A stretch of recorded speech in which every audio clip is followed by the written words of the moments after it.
నమస్తే, welcome to prime time. Jubilee hills MLA Maganti Gopinath తుది శ్వాస విడిచారు. ఉదయం 5:45 మాగంటి గోపినాథ్ కన్నుమూశారు. ఈ నెల 5న గుండెపోటుతో ఏఐజీ ఆసుపత్రిలో చేరారు. అయితే 3 రోజులుగా గోపినాథ్ వెంటిలేటర్ సపోర్ట్ పై చికిత్స పొందుతూ ఉన్నారు. అయితే వైద్యులు చేసిన కృషి ఫలించకపోవడంతో ఈ రోజు తను తెల్లవారుజామున తుది శ్వాస విడిచారు. మాగంటి గోపినాథ్ మరణ వార్త వినగానే హరీష్ రావు, కేటీఆర్ హుటాహుటీన ఆసుపత్రికి వెళ్లారు. కేటీఆర్ తన నల్గొండ, ఖమ్మం జిల్లాల పర్యటన కూడా రద్దు చేసుకున్నారు. కాసేపటి క్రితమే మాగంటి గోపినాథ్ పార్థివ దేహాన్ని మాదాపూర్లోని తన నివాసానికి తరలించారు. ఇక కాసేపట్లో ఏపీ సీఎం చంద్రబాబు మాగంటి గోపినాథ్ పార్థివ దేహాన్ని నివాళులర్పిస్తారు.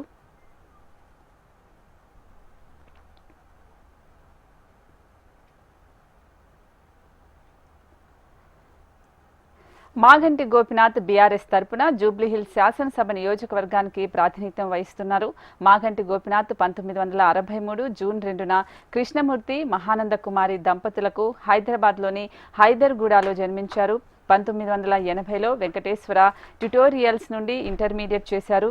1983లో ఉస్మానియా యూనివర్సిటీలో గ్రాడ్యుయేషన్ పూర్తి చేశారు. మాగంటి గోపినాథ్కు సునీతతో వివాహం జరిగింది. వారికి ఒక కుమారుడు, 2 కుమార్తెలు కూడా ఉన్నారు. మాగంటి గోపినాథ్ 1983లో తెలుగుదేశం పార్టీ ద్వారా రాజకీయాల్లోకి వచ్చారు. ఆయన 1985 నుంచి 1992 వరకు తెలుగు యువత రాష్ట్ర అధ్యక్షుడిగా ఉన్నారు. 1987, 1988లో హైదరాబాద్ అర్బన్ డెవలప్మెంట్ అథారిటీ డైరెక్టర్గా పనిచేశారు. 1988 నుంచి 1993 వరకు వినియోగదారుల ఫోరం అధ్యక్షుడిగా ఉన్నారు. టీడీపీ హైదరాబాద్ జిల్లా అధ్యక్షుడిగా కూడా పనిచేశారు.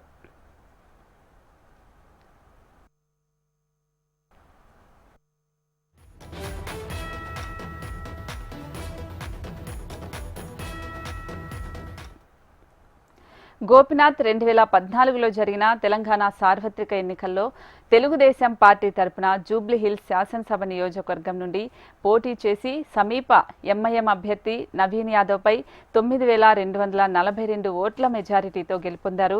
ఆ తర్వాత టీఆర్ఎస్ పార్టీలో చేరారు. 2018లో జరిగిన తెలంగాణ ముందస్తు ఎన్నికల్లో తెలంగాణ రాష్ట్ర సమితి పార్టీ టికెట్పై పోటీ చేసి సమీప కాంగ్రెస్ పార్టీ అభ్యర్థి పి విష్ణువర్ధన్ రెడ్డిపై 16,004 ఓట్ల మెజారిటీతో గెలుపొందారు. మాగంటి 2018లో శాసనసభలో పబ్లిక్ ఎస్టిమేట్స్ కమిటీ సభ్యుడిగా కూడా ఉన్నారు. మాగంటి గోపినాథ్ జనవరి 26, 2022న బీఆర్ఎస్ పార్టీ హైదరాబాద్ జిల్లా అధ్యక్షుడిగా నియమితులయ్యారు. ప్రస్తుతం మాగంటి గోపినాథ్ జూబ్లీహిల్స్ ఎమ్మెల్యేగా ఉన్నారు.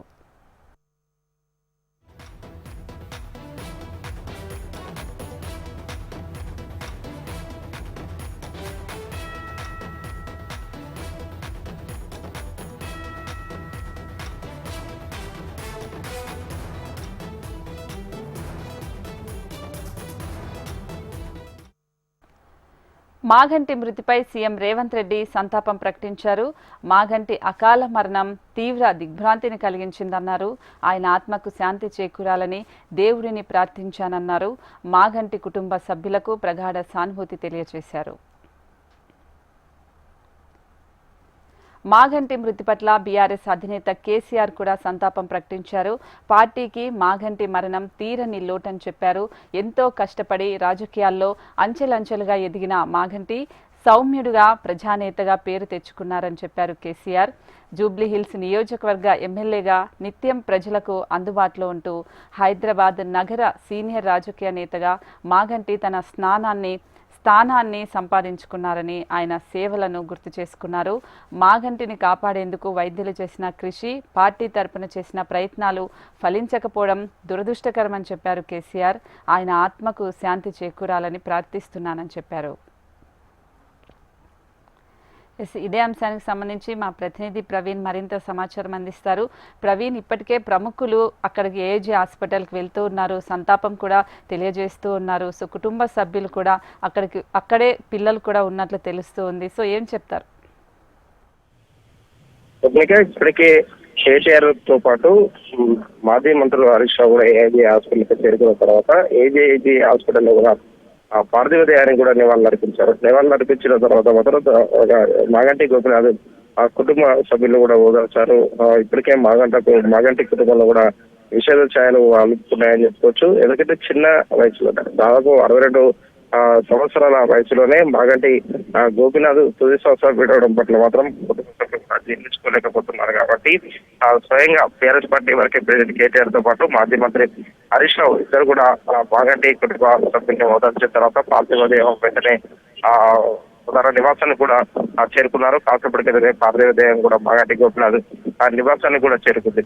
అంటే మాగంటి గోపీనాథ్ కు సంబంధించి కూడా మనం చెప్పుకునే విషయాలు మాత్రం అంటే 1983 నుంచి కూడా ఒక పక్క టీడీపీలో క్రియాశీలకంగా ఉన్నారు. టీడీపీ పార్టీ ఆ బలోపేతానికి మాత్రం వివిధ హోదాల్లో కూడా టీడీపీ కోసం పనిచేస్తారు. తర్వాత 2014లో ఎమ్మెల్యే గెలిచారు. ఎమ్మెల్యే గెలిచిన తర్వాత టీడీపీ నుంచి గెలిచిన తర్వాత 2016లో కూడా బీఆర్ఎస్ పార్టీలో చేరారు. 2016లో బీఆర్ఎస్ పార్టీలో చేరిన తర్వాత అంటే 2018 అదేవిధంగా 2023 రెండు ఎన్నికల్లో బీఆర్ఎస్ పార్టీ బీఫాం పైన కూడా 2 సార్లు కూడా ఎమ్మెల్యే గెలిచారు. 2 సార్లు ఎమ్మెల్యే గెలిచిన తర్వాత మాత్రం తాజాగా 2022 సంవత్సరంలో కూడా బీఆర్ఎస్ పార్టీ హైదరాబాద్ జిల్లా అధ్యక్షుడిగా కూడా కేసీఆర్ నియమించారు. నియమించినప్పటి నుంచి కూడా పార్టీ బలోపేతం కోసం కూడా కృషి చేస్తూ ఉన్నారు. ఇదే సమయంలో మాత్రం మాగంటి గోపీనాథ్ సినీ ఇండస్ట్రీకి సంబంధించి కూడా సినీ ఇండస్ట్రీలో కూడా కొన్ని సినిమాలకు సంబంధించి మాత్రం వివిధ హోదాల్లో కూడా ఉన్నారని చెప్పేసి కూడా ఒక సమాచారం ఉంటుంది. కొన్ని సినిమాలో కూడా ప్రొడ్యూసింగ్ చేశారని చెప్పేసి కూడా ఇప్పటివరకు బీఆర్ఎస్ నేతలైతే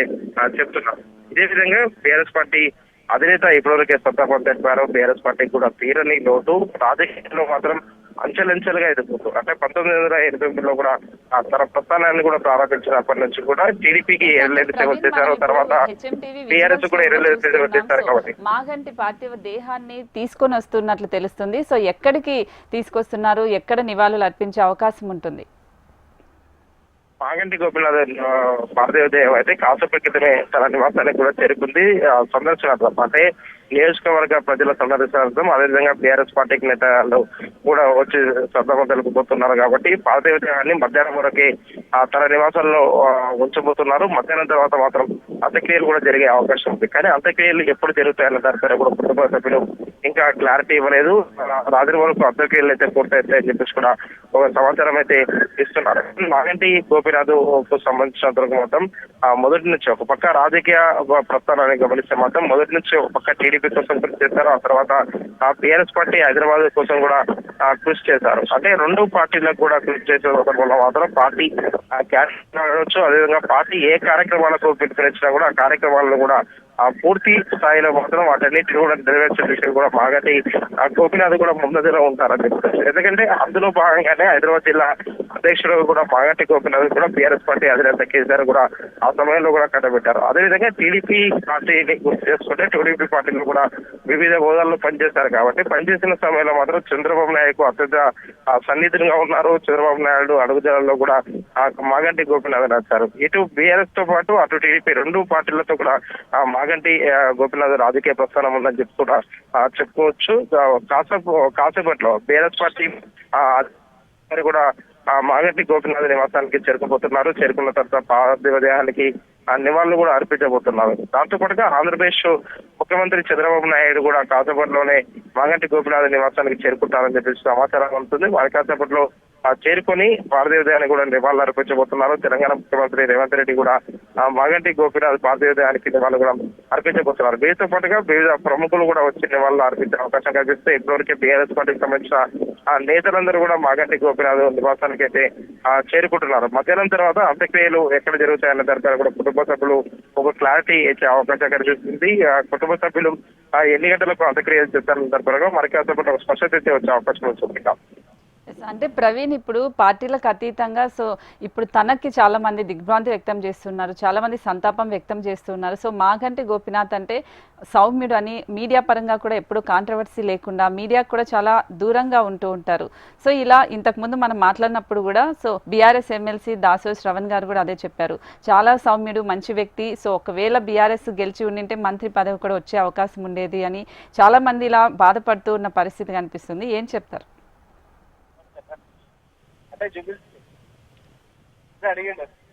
మాగంటి గోపీనాథ్కి సంబంధించి కూడా పార్టీలో క్రియాశీలకంగా ఉండడమే కాకుండా పార్టీలకు అతీతంగా కూడా అందరినీ కలుపుకునే హోదాలో అంటే కలుపుకొని పోయే విధంగా కూడా మాగంటి గోపీనాథ్ ఉండే. ఎందుకంటే టీడీపీలో పనిచేసిన అనుభవం కావచ్చు, టీడీపీ నుంచి వచ్చినప్పుడు కూడా పార్టీకి సంబంధించి ఏ విధంగా బలోపేతం చేయాలి, ఆ పార్టీలో ఏ విధంగా క్రియాశీలకంగా ఉండాలి, కార్యకర్తలను ఏ విధంగా కలుపుకొని వెళ్ళాలి, ప్రజలకి సంబంధించిన అంశాలపైన కూడా ఏ విధంగా ప్రతినిత్యం కూడా ప్రభుత్వాలపైన కూడా పోరాటం చేయాలి, ప్రభుత్వాల నుంచి కూడా ఏ విధంగా పూర్తి స్థాయిలో వాళ్ళకి ఇచ్చిన హామీలు కూడా నెరవేర్చాలి.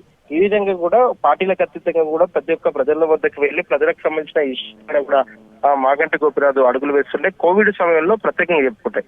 అంటే కోవిడ్ సమయంలో కూడా మాగంటి గోపీనాథ్ గడప గడపకు వెళ్లారు. మాగంటి గోపీనాథ్ కి సంబంధించిన ఒక కిట్ ను కూడా ఏర్పాటు చేస్తారు. ఆ కిట్ మాత్రం ప్రజలకు సంబంధించినంత వరకు మాత్రం వారందరికీ కూడా కిట్లను కూడా అందించారు. వారికి కొన్ని సరుకులు కూడా ఇచ్చారు. ఆ సమయంలో కూడా మాగంటి గోపీనాథ్ మాత్రం ప్రజలకు సేవలు కూడా చేశారు. అది ఒక పక్క టీడీపీతో ఉన్న అనుబంధం కావచ్చు, అదేవిధంగా బీఆర్ఎస్ తో ఉన్న అనుబంధం కావచ్చు, పార్టీలకు అతీతంగా మాత్రం పార్టీ బలోపేతానికి కూడా గతంలో కూడా కృషి చేశారు. పార్టీలకు అతీతంగా వివిధ కార్యక్రమాలు ఏర్పాటు చేస్తే కూడా అక్కడ కూడా ఎక్కడ కూడా ఎలాంటి కాంట్రవర్సీ లేకుండా కూడా పార్టీలో అంతర్గత విభేదాలు లేకుండా కూడా అందరినీ కలుపుకునే విధంగా మాగంటి గోపీనాథ్ మాత్రం తన నియోజకవర్గానికి సేవలైతే చేశారని చెప్పేసి కూడా నేతలు మాత్రం ఇప్పటివరకే చెప్తున్నారు. మరి కాసేపట్లో బీఆర్ఎస్ పార్టీ అధినేత కూడా అవకాశం ఉంది. చేరుకున్న తర్వాత మాత్రం అంత్యక్రియలు ఎప్పుడు తిరగబోతున్నాయన్న దానిపై కూడా ఒక క్లారిటీ అయితే ఇచ్చే అవకాశం కనిపిస్తుంది. అంటే ప్రవీణ్, ఇప్పుడు ఎలక్షన్స్ టైంలో కూడా కేటీఆర్ తో పాటు తను మాగంటి గారు కూడా వెళ్ళారు. అప్పుడు కేటీఆర్ ఏంటి సన్నపడుతున్నావు అని క్వశ్చన్ అడిగితే మళ్ళీ వస్తాను, ఆరోగ్యంగా ఉంటాను, మళ్ళీ బీఆర్ఎస్ లో వచ్చి మళ్ళీ దూకుడుగా ఉంటాను అని ఒక ధీమా వ్యక్తం చేసిన వీడియోస్ కూడా ఇప్పుడు మళ్ళీ ట్రెండ్ అవుతున్నాయి సోషల్ మీడియాలో ఇలా జరిగిన తర్వాత. అంటే ఇలా ఆరోగ్యంగా వస్తాను అని చెప్పిన ఒక వ్యక్తి నిజంగా ఇలా కోల్పోవడం ఒక తీరని లోటుగా భావించవచ్చా? ఎందుకంటే బీఆర్ఎస్ పార్టీకి సంబంధించి తీరని లోటు అని చెప్పొచ్చు. ఎందుకంటే హైదరాబాద్ జిల్లా అధ్యక్షుడిగా ఉన్నారు. హైదరాబాద్ లో బీఆర్ఎస్ పార్టీ బలోపేతానికి కృషి చేస్తున్నారు. హైదరాబాద్ నగరంలో బీఆర్ఎస్ పార్టీకి ఇప్పటివరకే అంటే గత ఎన్నికల్లో 2023 ఎన్నికల్లో కూడా రాష్ట్ర వ్యాప్తంగా ఓట్ బ్యాంకును పరిశీలిస్తే హైదరాబాద్ సంబంధించి బీఆర్ఎస్ పార్టీ ఓట్ బ్యాంక్ కూడా డిఫరెంట్. హైదరాబాద్ లో నగర వ్యాప్తంగా జీహెచ్ఎంసీ పరిధిలో మాత్రం బీఆర్ఎస్ పార్టీ చాలా ఎమ్మెల్యే స్థానాలు కూడా గెలిచింది. హైదరాబాద్ ఒక కచ్చకోటగా కూడా బీఆర్ఎస్ పార్టీ ఉంది. ఇలాంటి సమయంలో మాత్రం ఒక ఎమ్మెల్యేని బీఆర్ఎస్ పార్టీ హైదరాబాద్ జిల్లా అధ్యక్షుని కోల్పోవడం మాత్రం పార్టీకి మాత్రం తీరని లోటు అని చెప్పేసి కూడా చెప్పుకోవచ్చు అని కూడా బీఆర్ఎస్ పార్టీ నేతలు అయితే చెప్తున్నారు. ఎందుకంటే గతం నుంచి అంటే బీఆర్ఎస్ పార్టీలో ఒక క్రియాశీలకంగా ఉండి ఒక వచ్చే రోజులు అంటే ఒక వచ్చే ఎన్నికల్లో మాత్రం ఒకవేళ బీఆర్ఎస్ పార్టీ గెలిస్తే మాత్రం హైదరాబాద్ నుంచి కూడా మాగంటి గోపీనాథ్కు ఒక మంత్రి పదవి కూడా వస్తుండే అనే దానిపైన కూడా ఇప్పటివరకు BRS MLC Dasu Shravan clarity ఇస్తున్నారు. అంటే బీఆర్ఎస్ పార్టీలో సీనియర్ నేతలందరూ కూడా ఆయన పట్ల కూడా ఎంత గౌరవంగా ఆయన పైన కూడా ఎంత నమ్మకంగా కూడా పార్టీకి సంబంధించిన కార్యక్రమాలు కూడా అప్పచెప్పేవారన్న దానిపైన కూడా ఇప్పటివరకు పార్టీ నేతలందరూ కూడా చర్చించుకుంటున్న సిచ్యువేషన్ అయితే కనిపిస్తుంది. అంటే గతంలో మనకు హ్యాట్రిక్ సీఎంలు, హ్యాట్రిక్ ప్రధాని ఇలా చూసాం, కానీ హ్యాట్రిక్ గా ఎమ్మెల్యే అవ్వడం అయితే నిజంగా మాగంటి గోపీనాథ్ ఒక్కరే ఈ రికార్డ్ని క్రియేట్ చేశారని అనుకోవచ్చు. సో జూబ్లీ హిల్స్ లో ఉన్న బస్తీ వాసులకు కూడా తనకి ఎప్పుడూ అక్కడికి వెళ్తూ ఉంటారు, ప్రజాసేవలు దానికి సంబంధించిన సమస్యలు అడిగి తెలుసుకుంటూ ఉంటారు అని చెప్పారు. నిజంగానే ఆ జూబ్లీ హిల్స్ బస్తీ వాసులు కూడా ఒక మంచి నాయకుడిని కోల్పోయారనే బాధ అయితే ఖచ్చితంగా ఉంటుంది కదా. అంతే కదా, ప్రజలకి ఎప్పుడైతే సేవ చేస్తారో సేవ చేసే నాయకుడిని మాత్రం ఎవరు కూడా మర్చిపోరు. అదే కోణంలో మాత్రం జూబ్లీహిల్స్ ఎమ్మెల్యే మాగంటి గోపీనాథ్ ఉంటారు. బస్తీ వాసులు కావచ్చు, అక్కడ ఉన్న ఎవరికి ఎలాంటి కార్యక్రమాలు కావాలన్నా ఎలాంటి పనులు కావాలన్నా కూడా మాగంటి గోపీనాథ్ కలిసేవారు. కలిసిన తర్వాత మాత్రం ఆర్థిక సహాయంతో పాటు మాగంటి గోపీనాథ్ వారికి కావాల్సిన విధంగా తోచిన విధంగా మాత్రం వారికి సేవలు కూడా చేస్తూ ఉండేవారు. ఎవరికైతే ప్రజలకు సమస్యలు ఉన్నాయని తెలుస్తాయో తెలిసిన వెంటనే ఉదయమే వెళ్లి వాళ్ళ సమస్య ఏంటనే దాని పేరు కూడా ఆరా తీసేవారు. కాలనీ సమస్యలు అయితే వెంటనే అక్కడ ఉన్న లోకల్ కార్పొరేటర్లతో కూడా కలుపుకొని వెళ్ళేవారు. వెళ్ళి అక్కడ సమస్యలు లేకుండా కూడా చేయడానికి కూడా కృషి చేసేవారు. మాగంటి గోపీనాథ్ ఎవరితో కూడా ఎలాంటి వైరుధ్యాలు పెట్టుకోకుండా కూడా అందరితో కలుపుకొని వెళ్లే విధంగా కూడా ఆయన ఒక కృషి చేసిన సిచ్యువేషన్స్ అయితే చాలా సందర్భాల్లో కనిపించినాయని చెప్పుకోవచ్చు. అంటే ఇప్పుడు మనం విజువల్స్ లో కూడా చూస్తున్నాం. ఐ థింక్ తన భార్య అనుకుంటాను, మేబీ ఫ్రాంక్, తను చాలా బాధపడుతూ ఉంది అసలు అక్కడ మృతదేహాన్ని చూసి. నిజంగానే కుటుంబ సభ్యులకి 3 పిల్లలు ఉన్నారని తెలిసింది, ఒక అబ్బాయి ఒక 2 అమ్మాయిలు అని తెలిసింది. సో నిజంగానే కుటుంబ సభ్యులకు కూడా ఇది ఒక బాధాకరం. ఎందుకంటే ఒక మంచి వ్యక్తిని, మంచి నాయకుడిని కోల్పోయారనే బాధ డెఫినెట్లీ ఉంటుంది కదా.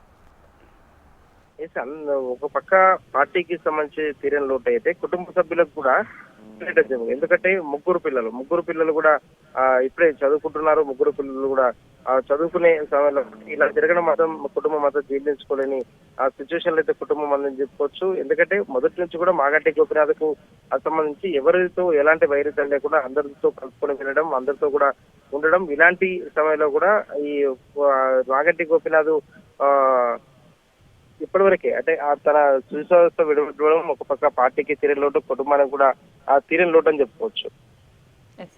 అంటే మామూలుగా తెలుస్తున్న సమాచారం ప్రకారం ఎలక్షన్స్ టైంలోనే మాగంటి గోపినాథ్కి ఒక 6 నెలల నుంచే కిడ్నీ సమస్యలు ఉన్నాయి. సో రిజల్ట్స్ వచ్చిన తర్వాత మళ్ళీ జాయిన్ అయ్యారు. అప్పుడు మల్టిపుల్ ఆర్గాన్స్ ప్రాబ్లమ్స్ వచ్చాయి. సో ఆ తర్వాత మళ్ళీ వెళ్ళి జాయిన్ అయితే గుండెపోటు వచ్చింది. ఇలా జరుగుతుంది కదా, నిజంగానే 6 నెలల ముందు నుంచే తనకు అనారోగ్య సమస్యలు ఉన్నాయా? కిడ్నీ సమస్య బాధపడుతున్న సమయంలోనే ఏఐజీ హాస్పిటల్కి వెళ్ళారు. అక్కడ ట్రీట్మెంట్ తీసుకున్నారు. ట్రీట్మెంట్ తీసుకున్న తర్వాత డాక్టర్ల సలహాలు సూచనల మేరకే బీఆర్ఎస్ పార్టీ రజతోత్సవ కార్యక్రమాల్లో కూడా పాల్గొన్నారు. రజతోత్సవ కార్యక్రమాల్లో కూడా యాక్టివ్ గా ఉన్నారు. యాక్టివ్ గా ఉన్న సమయంలో కూడా మాగంటి గోపినాథ్ చాలా జాగ్రత్తగా అంటే మాస్క్ పెట్టుకుని ఎవరిని కలవకుండా కూడా దూరంగా కూర్చొని కూడా వివిధ కార్యక్రమాలు కూడా దగ్గరుండి చూశారు. బీఆర్ఎస్ పార్టీ రజతోత్సవ కార్యక్రమానికి సంబంధించి తెలంగాణ భవన్ ని కూడా పూర్తి స్థాయిలో ముస్తాబు చేయడానికి అక్కడ తెలంగాణ భవన్ వేదిక కూడా అక్కడ చేసిన అంటే ఏర్పాటు చేసిన ఏవైతే ఫ్లెక్సీలు కావచ్చు, ఇతర వాటిని కూడా స్వయంగా అక్కడుండే పరిశీలించారని చెప్పుకోవచ్చు. అదే సమయంలో మాగంటి గోపినాథ్ ఆరోగ్య పరిస్థితి పైన కూడా బీఆర్ఎస్ పార్టీ నేతలు కూడా చాలా వరకు కూడా ఆలోచిస్తారు. తీసిన తర్వాత కోలుకున్న సమయంలోనే మాగంటి గోపినాథ్ మరోసారి హాస్పిటల్లో చేరిన తర్వాత మాత్రం ఈ విధంగా చేరడం మాత్రం ఎవరు కూడా తీర్చుకుని ఉన్నారని చెప్పి. ఎస్. అంటే ఇలా మాగంటి గోపినాథ్ గారికి ఆరోగ్యం బాగలేనప్పుడు స్వయంగా హరీష్ రావే వెళ్ళి ఏఐజీ ఎస్